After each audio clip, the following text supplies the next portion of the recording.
तो शुरू करते हैं।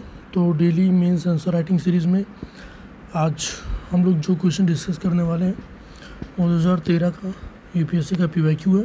तो क्वेश्चन है कि in many ways Lord Dalhousie was the founder of modern India. मतलब सिंपल सा कि आप ये किस प्रकार से डिफाइन करेंगे कि लॉर्ड डलहौजी को मॉडर्न इंडिया का पिता कहा जाता है। ठीक है, मॉडर्न इंडिया मतलब जो टेक्नोलॉजिकल अप्रोच है, जो चीज़ें बदली, उनमें लॉर्ड डलहौजी का क्या योगदान रहा है। क्वेश्चन सिंपल सा ये है। ठीक है, तो देखते हैं। इंट्रोडक्शन सिंपल रहेगा कि Lord Dalhousie was a British statesman and colonial administrator who served as the governor general of India 1848 से 56 means 1848 to 1856। During his tenure as a governor general, Dalhousie is known for his effort in modernising and centralising the administration of the British East India company.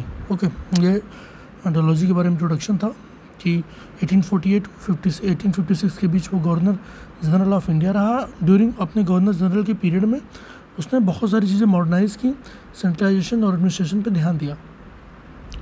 तो चलिए देखते हैं contribution of Lord Dalhousie on modern India. Okay, administration की बात करें, administrative reform जो कि डलहौजी ने किया, तो सबसे पहले ही introduce centralised administrative setup. Many commissions were form to consolidate the British rule. सबसे पहले इसने क्या किया, कंसोलिडेशन और सेंट्रलाइजेशन पे ध्यान दिया। फिर during his tenure he delegated the power pertaining to justice, revenue and law enforcement to the district magistrate, which is still the case of modern India through all India services।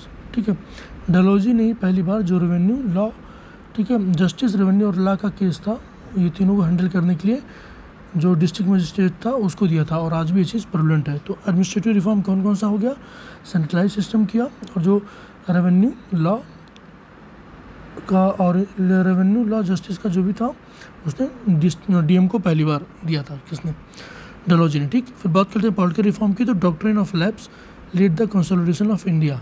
ठीक है, अब doctrine of lapse से कौन कौन से थे, ठीक है, ये आप हमसे बताएंगे कमेंट करके। नेक्स्ट देखते हैं टेक्नोलॉजिकल की बात करें तो रेलवे और टेलीग्राफ। तो रेलवे बहुत बड़ा एक इन्वेंशन था, इन्वेंशन नहीं मतलब ये कह सकते हैं कि अप्रोच था इंडिया में डलहौजी तो हो भी क्यों ना, क्योंकि डलहौजी अपने लिए बिछाया था। ठीक है, अपने लिए मतलब ब्रिटिशर्स के मूवमेंट ऑफ गुड्स के लिए। एक जगह से, अब इतना बड़ा देश है, एक जगह से दूसरे जगह पे अगर सामान की ढुलाई करनी है तो कुछ ना कुछ तो सस्ता साधन चाहिए। तो इसके लिए रेलवे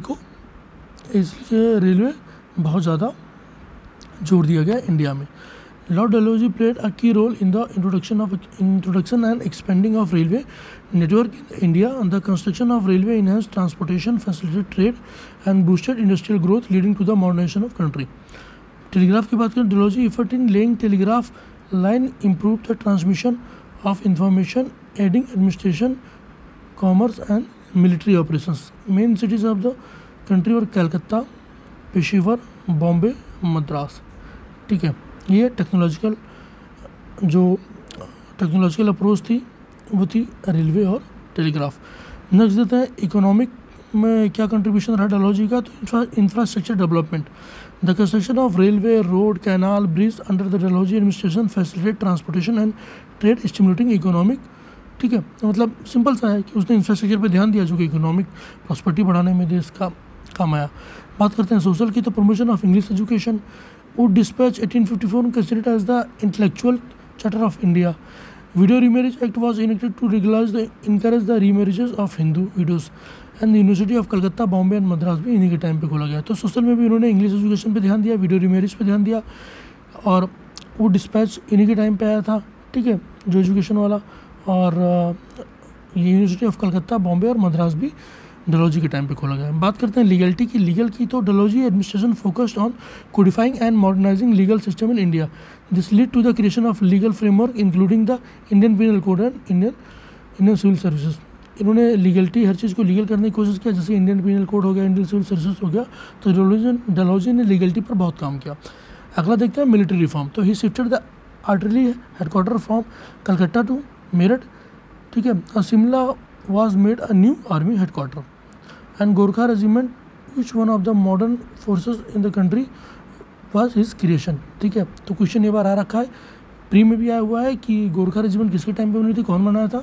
ठीक है, तो ये भी था। मिलिट्री रिफॉर्म में देख लेते हैं कि उन्होंने हेडक्वार्टर शिफ्ट किया कहाँ, मेरठ एक सेंट्रल इंडिया का पार्ट है, सोचा कि बंगाल से शिफ्ट करके इंडिया के सेंटर में रखे जहाँ से कमांडिंग आसान हो जाएगी, और दूसरा गोरखा रेजिमेंट भी इन्होंने शिफ्ट किया। तो ठीक है, कंट्रीब्यूशन ऑफ डलहौजी एक बार और रिव्यू कर लेते हैं। एडमिनिस्ट्रेटिव रिफॉर्म सेंट्रलाइज कर लिया, और जो कि बाकी जस्टिस, रेवेन्यू और लॉ को डीएम के अंदर दे दिया। पॉलिटिकल रिफॉर्म की बात करें, डॉक्ट्रिन ऑफ लैब, जिससे इंडिया को सेंट्रलाइज करने में आसानी मिला। फिर टेक्नोलॉजिकल अप्रोच की बात करें तो रेलवे और टेलीग्राफ। इकोनॉमिक अप्रोच की बात करें तो इंफ्रास्ट्रक्चर डेवलपमेंट, ठीक है, जिससे कि रोड, रेलवे, कैनाल ये सब बनेगा और इकोनॉमिक प्रॉस्पेरिटी आएगी देश में। ठीक है, बात करते हैं सोशल की, तो promotion of social English education, Wood dispatch, would marriage act and university of Calcutta, Bombay and Madras. Legality की बात करें तो इन्होंने कोडिफाइंग किया लॉ को और उसको लाया आईपीसी और इंडियन सिविल सर्विसेज के अंदर। मिलिट्री रिफॉर्म की बात करें तो इन्होंने शिफ्ट किया headquarter from Calcutta to Meerut and Gorkha regiment का पहला सेटअप किया। ठीक है, ये था डलहौजी का योगदान। नेक्स्ट देते हैं कंक्लूजन। ठीक है, क्या हो सकता है एक बेहतर कंक्लूजन, तो it is important to note that Lord Dalhousie's policies and action were met with both appreciation and criticism. While his contribution brought advancement and modernization, they also led to the loss of autonomy for Indian states and undermining the traditional practices. The long-term effect of his policies remains subject of historical debate. ठीक है, देखो simple सा है कि Dalhousie policy action were met with appreciation and criticism. अरे यार देखो simple सा था कि जितना भी काम हुआ है, देखो इंडियन का तो बेनिफिट था ही, लेकिन वही पे है ना, कहीं पे निगाहें कहीं पे निशाना। तो प्राइमरी बेनिफिट तो उसके ईस्ट इंडिया कंपनी का ही देखना था कि टेलीग्राफ बिछाएंगे तो सूचना एक जगह दूसरी जगह पहुंच जाएगी, टेक्नोलॉजी बिछाएंगे रेलवे वगैरह सामान ढुलाई हो जाएगी, पॉलिटिकल रिफॉर्म करेंगे तो कंट्रोल सही से रहेगा। ठीक है, और अगर जो आईपीसी बनाएंगे तो और रूल का एक सेट ऑफ नॉर्म होगा उनके पास, डीएम उनके थे ही। लीगलिटी की बात करें और मिलिट्री रिफॉर्म की बात करें तो सेंटर में लाना चाहता था, तो सब कुछ ठीक है वो अपने हिसाब से कर रहे थे, लेकिन कहीं ना कहीं से वो मॉडर्न इंडिया को एक राह दिखाता है कि ऐसा सिस्टम बन सकता है।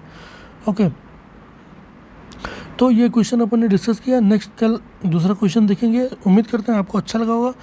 Thank you very much.